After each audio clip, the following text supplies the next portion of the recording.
Revisiting irrational number. अब हम irrational number का एक बार फिर से डिस्कशन करेंगे और हम लोग इस एक्सरसाइज में, इस चैप्टर में ये प्रूफ करेंगे कि √2, √3, √5 and so on are irrational number. ये इरेशनल नंबर कैसे होते हैं, इसको प्रूफ करने से पहले हम एक थ्योरम आपको बताएंगे। हमको सिर्फ थ्योरम को जानना है। If P be any prime number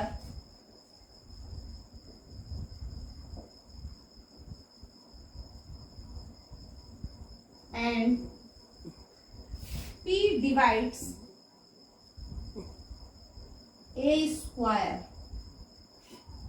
then P also divides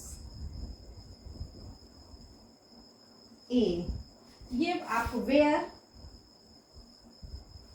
A be any positive integer।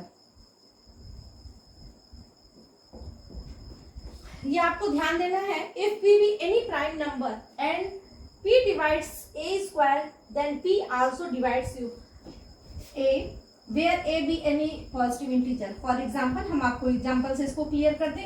ये थ्योरम क्या है, P कोई पॉजिटिव प्राइम नंबर है। मान लीजिए suppose P be 2, suppose P is equal to 2, A भी एनी पॉजिटिव इंटीजर, A कोई positive integer है, A is equal to हमने 8 ले लिया। तो अकॉर्डिंग टू दिस थ्योरम, यह थ्योरम ये शो कर रहा है कि if P divides 2 divides 8 square, then 2 also divides 8। अगर कोई भी प्राइम नंबर किसी नंबर के स्क्वायर को डिवाइड करता है तो वह उस नंबर को भी डिवाइड करता है। ये इस थ्योरम के अकॉर्डिंग है। थ्योरम के प्रूफ की हमको जरूरत नहीं है, आप लोगों के उसमें सिलेबस में नहीं है। सिर्फ हमको थ्योरम का इसका एप्लीकेशन करना है ये प्रूव करने में कि कोई नंबर इरेशनल नंबर कैसे है। तो आप इसको नोट कर लीजिए। इसके बाद से हम √2 इरेशनल नंबर है प्रूफ करेंगे। Prove that √2 is an irrational number. इसको प्रूफ करने के लिए हम कॉन्ट्रडिक्शन मेथड का यूज करते हैं। कॉन्ट्रडिक्शन मेथड क्या है, किसी भी कोई भी क्वेश्चन हमको कोई प्रॉब्लम दिया गया है उसको प्रूव करने के कई मेथड होते हैं। एक मेथड होता है हमको जो दिया गया रहता है हम उसको गिवन के थ्रू आगे बढ़ते हैं और जो रिजल्ट लाना है वहां तक पहुंच जाते हैं। एक मेथड होता है कॉन्ट्रडिक्शन मेथड। कॉन्ट्रडिक्शन मेथड में हमको जो प्रूफ करना रहता है उसको हम सपोज कर लेते हैं कि वो रॉन्ग है। जैसे हम सपोज कर लेंगे कि √2 is not irrational number, that is rational number. ये हम प्रूफ सपोज करते हुए उसके थ्रू आगे बढ़ते हैं और बढ़ते हुए लास्ट में स्टेप, जब हमने सपोज कर लिया कि √2 रेशनल नंबर है, उसके थ्रू हम आगे बढ़ेंगे और लास्ट में ऐसा स्टेटमेंट एक आ जाएगा जो हमारी ही बात को कंट्राडिक्ट करेगा। या तो हमने जो सपोज किया वो गलत है या जो नीचे आया वो गलत है। तो जब हम थ्रू रियल प्रोसेस चले हैं, एक्चुअल प्रोसेस के थ्रू हम यहाँ तक आए हैं, इसका मतलब वो तो सही है। It means our supposition is wrong और हम उस बेसिस पर कह देते हैं कि जो हमने सपोज किया वो रॉन्ग है और जो दिया हुआ है वही सही है। तो इसको प्रूफ करने के लिए हम फर्स्ट सपोज करेंगे लेट √2 बी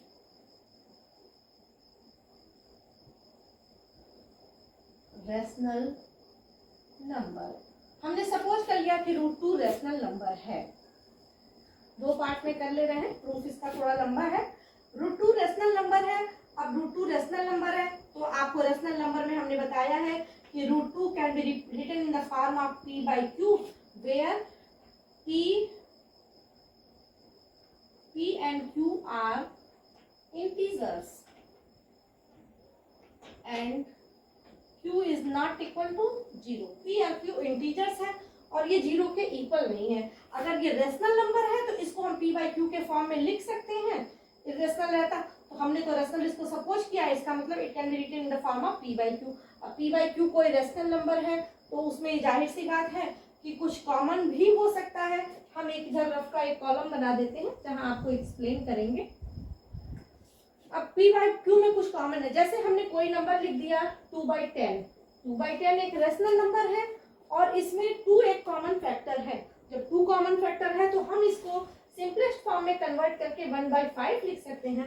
अब ये एक ऐसा रेशनल नंबर है जिसमें न्यूमरेटर और डिनोमिनेटर में कोई भी कॉमन फैक्टर नहीं है। तो अगर हो it may be possible that there are some common factor in P and Q, तो after dividing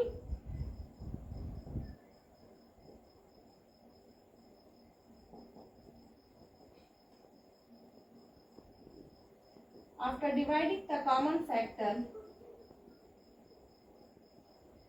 P by Q,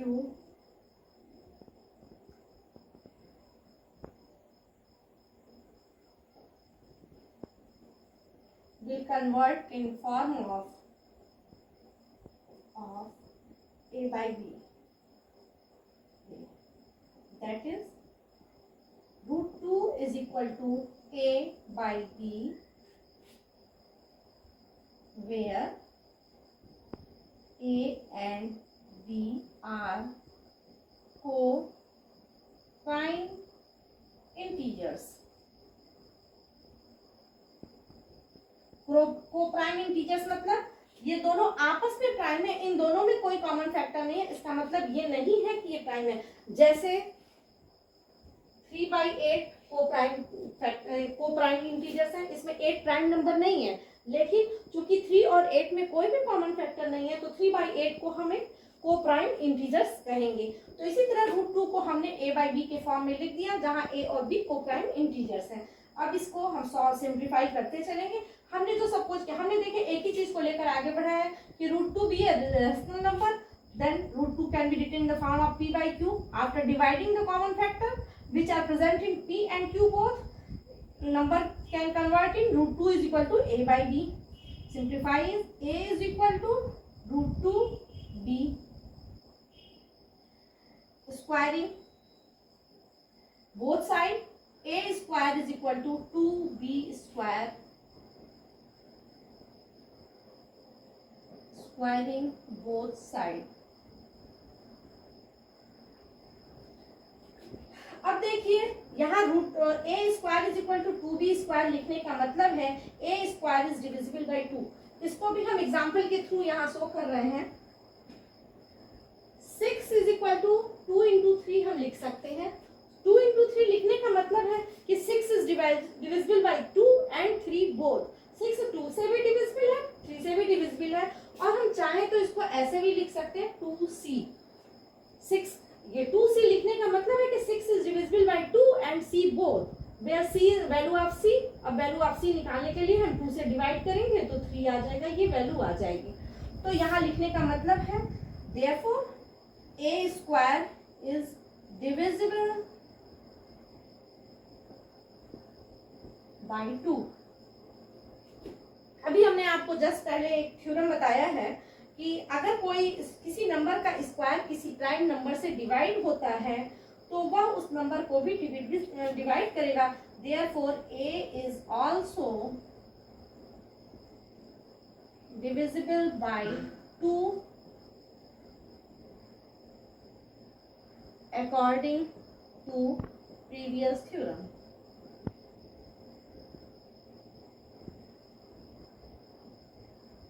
ये 3 नंबर का एक क्वेश्चन जरूर आता है बोर्ड एग्जाम में। A square is divisible by 2, then A is also divisible by 2।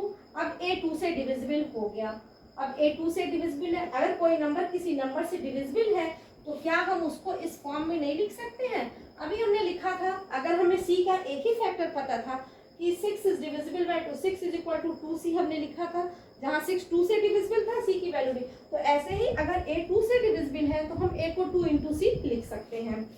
अब हमने लिख दिया A स्क्वायर की वैल्यू क्या हो गई 4C square.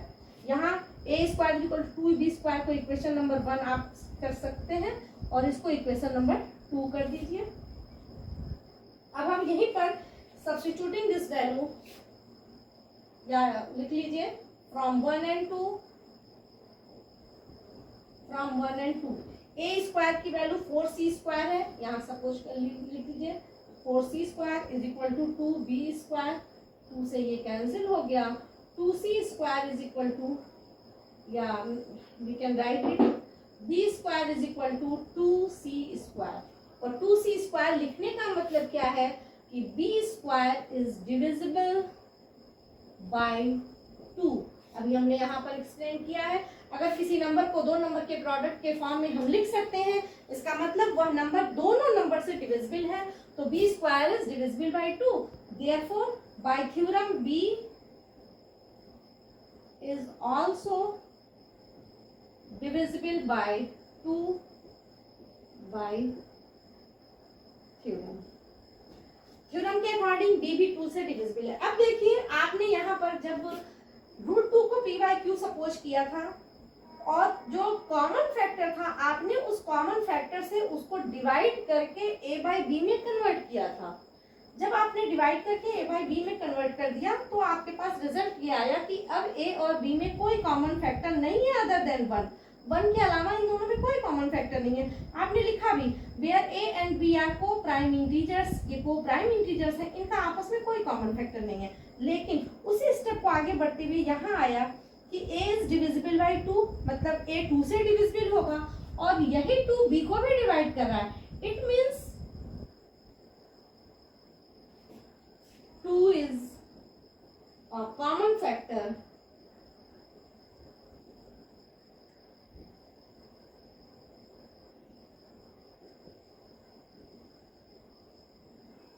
a and b both. a और b दोनों का कॉमन फैक्टर है, जबकि आपने लिखा था a and b have no any common factor, और यहाँ आ गया कि 2a और b में दोनों में एक कॉमन फैक्टर 2 है, विच इज। अब ऐसा क्यों आया जबकि ये यहाँ पर लिखा, इसका मतलब हमने जो सपोज किया था वो हमारा सपोजिशन ही गलत है, which is due to our wrong assumption. Therefore, our supposition is wrong. यहाँ हम ये भी लिख सकते हैं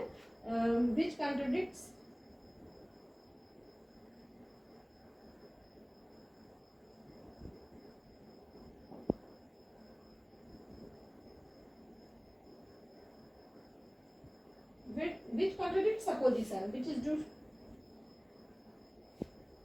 Our supposition is wrong. Therefore, √2 is an irrational number. √2 एक इरेशनल नंबर है, ये प्रूफ हो गया। आपको इसी बेसिस पर अगर अंडर रूट के अंदर कोई भी प्राइम नंबर है, अंडर रूट के अंदर लिखे गए सभी प्राइम नंबर एक इरेशनल नंबर होते हैं, चाहे वो √7 हो या √11 हो या √13 हो, कोई भी नंबर अगर प्रूफ करने को आता है तो प्रूफ करने का बिल्कुल सिमिलर मेथड है। आप यहीं पर ब्रैकेट में आप इसको जरूर शो करिएगा। यहाँ पर जो हमने लिखा है कि इस थ्योरम के अकॉर्डिंग, तो आप थ्योरम लिख देंगे, आप ये नहीं लिखेंगे कि अकॉर्डिंग टू प्रीवियस थ्योरम, आप थ्योरम पूरा लिख देंगे।